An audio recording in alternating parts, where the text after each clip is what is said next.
right by them, go up to the witness stand, be put in this very uncomfortable position.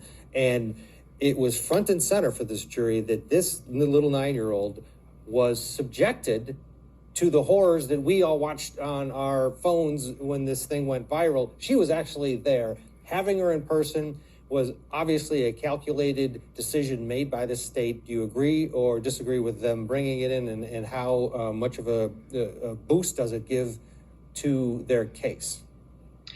I agree that she was brought in to show that a child was there, and that despite this, the former officer did what he did, looked into the eyes of the crowd, and a child had to go through this traumatic experience. I mean, at one point, she didn't even know his name, right, on the stand. She had to be reminded of who he was in the room. So we're talking about someone who's 9 years old and really shouldn't even have to understand what evidence is and what testimony is. And here she is in the middle of it. I do think that she offered a lot in terms of towards the end, what she said, and the fact that when the EMS or paramedics came, Officer Chauvin, former officer, had to be told to get off George Floyd twice.